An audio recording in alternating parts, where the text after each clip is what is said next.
खुश आमदीद।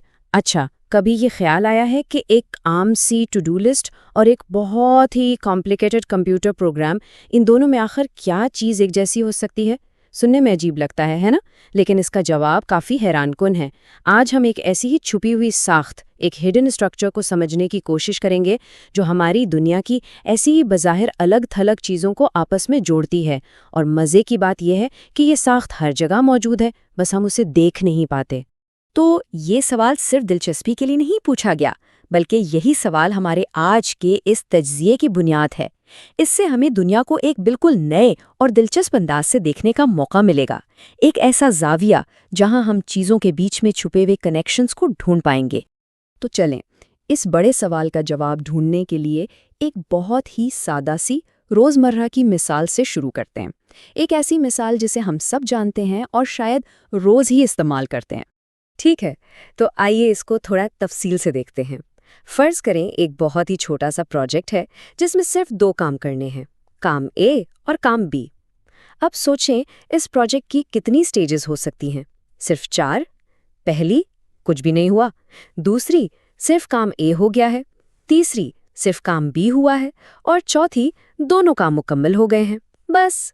चलें, अब इसी चीज़ को एक तस्वीर, एक डायग्राम की शक्ल देते हैं। सबसे नीचे, बिल्कुल बुनियाद में, हमारा स्टार्टिंग पॉइंट है, यानी वो हालत जहां अभी तक कोई भी काम नहीं हुआ।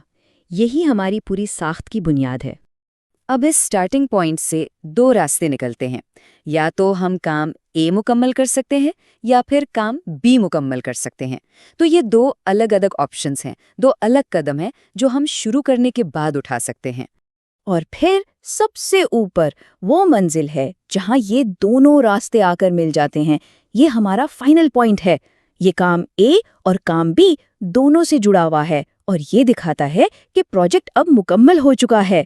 और देखें, इस तरह एक मुकम्मल डायमंड की शक्ल बन गई। तो ये डायमंड की शक्ल तो बन गई, लेकिन इसमें आखिर खास क्या है? असल कहानी तो अब शुरू होती है। इस बज़ाहिर सादा सी शक्ल में कुछ बहुत ही ताकतवर उसूल छुपे हुए हैं जो हमें एक बहुत गहरी सच्चाई तक ले जाएंगे। और अब आता है सबसे दिलचस्प हिस्सा। अगर हम दरमियान वाले 2 पॉइंट्स को देखें, यानी काम ए और काम बी को, और सवाल करें कि वो कौन सा अगला स्टेप है जिसमें ये दोनों शामिल हैं, तो जवाब है प्रोजेक्ट मुकम्मल। और इसी तरह वो कौन सा पिछला स्टेप है जो इन दोनों में कॉमन है? जवाब है प्रोजेक्ट का आगाज। और ये कोई इत्तेफाक नहीं है, ये इस स्ट्रक्चर की एक बुनियादी प्रॉपर्टी है। और कमाल की बात यह है कि ये उसूल सिर्फ इन 2 पॉइंट्स के लिए नहीं है। इस डायग्राम में कोई भी 2 जगह ले लें, उनके लिए हमेशा एक यूनिक ऊपर वाला स्टेप होगा जो उन्हें जोड़ता है, और एक यूनिक नीचे वाला स्टेप होगा जो उनमें कॉमन है। ये दिखाता है कि ये एक बहुत ही कंसिस्टेंट और प्रिडिक्टेबल सिस्टम है। तो अब जब हमने इसके पीछे छुपे उसूलों को समझ लिया है, तो अब वक्त है कि इस ताकतवर साख्त को इसका असली टेक्निकल नाम दिया जाए। एक ऐसा नाम जो मैथमेटिशियंस और कंप्यूटर साइंटिस्ट के लिए बहुत ज़्यादा अहमियत रखता है। तो मैथ की ज़बान में स्ट्रक्चर को कहते हैं लैटिस, यानी जाली। वो जिसे हम ऊपर वाला स्टेप कह रहे थे, उसका टेक्निकल नाम है जॉइन। और जिसे हम नीचे वाला स्टेप कह रहे थे, उसे कहते हैं मीट। ये सिर्फ मुश्किल अल्फाज नहीं है, बल्कि ये एक बहुत गहरे ताल्लुक को जाहिर करते हैं। एक ऐसा ताल्लुक जो हमारी दुनिया में जगह जगह मौजूद है। इससे ये पूरा कॉन्सेप्ट बिल्कुल साफ हो जाता है। हमारा जो प्रोजेक्ट का डायग्राम था वो दरअसल एक लैटिस की बेहतरीन मिसाल है। इसमें जॉइन वो पॉइंट है जहां दोनों काम मिल जाते हैं, यानी प्रोजेक्ट मुकम्मल।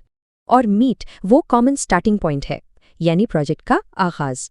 तो सबसे अहम बात यह है कि बिल्कुल यही डायमंड शेप वाला स्ट्रक्चर ऐसी जगहों पर भी नजर आता है जहां कोई सोच भी नहीं सकता। चलें, कुछ हैरान कर देने वाली मिसालें देखते हैं। पहली मिसाल लेते हैं लॉजिक की दुनिया से। ट्रू और फॉल्स की वैल्यूज भी बिल्कुल इसी डायमंड शेप में सेट हो सकती हैं, जहां फॉल्स सबसे नीचे है, ट्रू सबसे ऊपर, और बीच में दूसरी लॉजिकल स्टेट्स हैं। है ना हैरानकुन? और फौरन इसके बाद एक और ज़बरदस्त मिसाल, इस बार नंबर्स की दुनिया से। 6 को डिवाइड करने वाले नंबर्स, यानी 1, 2, 3 और 6, ये भी बिल्कुल वही लैटिस स्ट्रक्चर बनाते हैं। यहाँ 1 सबसे नीचे है, 6 सबसे ऊपर, और 2 और 3 दरमियान में हैं। ये इस स्ट्रक्चर की एब्स्ट्रैक्ट पावर को दिखाता है। ये कॉल इस बात पर बिल्कुल फिट बैठता है। ये हमें दिखाता है कि किस तरह मैथ हमें एक ऐसी जुबान देती है जिससे हम यूनिवर्सल पैटर्न्स को बयान कर सकते हैं, कि कैसे एक सादा सी डायमंड की शक्ल लॉजिक और नंबर्स दोनों की कहानी एक साथ सुना सकती है। तो चलें अब इन सब बातों को जोड़ते हैं और देखते हैं कि इस एब्स्ट्रैक्ट स्ट्रक्चर को पहचानना असल दुनिया में इतना फायदेमंद क्यों है। ये सिर्फ एक दिलचस्प मैथ का कॉन्सेप्ट नहीं है, बल्कि इसके रियल वर्ल्ड में बहुत बड़े फायदे हैं। देखें, लैटिस थ्योरी सिर्फ कोई थ्योरी नहीं है, ये बहुत सी अहम टेक्नोलॉजीज़ की छुपी हुई बैकबोन है, जैसे कि कंप्यूटर कंपाइलर्स को बेहतर बनाने में, डेटाबेस में इंफॉर्मेशन को स्ट्रक्चर करने में, यहाँ तक कि डेटा फ्लो और सिक्योरिटी का तज्जिया करने में भी इसका इस्तेमाल होता है। ये पेचीदा सिस्टम्स में छुपे हुए कनेक्शंस को सामने लाती है। और आखिर में एक सोचने पर मजबूर करने वाला सवाल कि हमारी दुनिया के और कितने ही हिस्से हैं जो बस इस बात का इंतजार कर रहे हैं कि उनकी सही साख्त को पहचाना जाए। तो अगली बार जब किसी पेचीदा मसले को देखें तो हो सकता है इसका हल कुछ नया बनाने में ना हो, बल्कि पहले से मौजूद सही स्ट्रक्चर को ढूंढने में छुपा हो।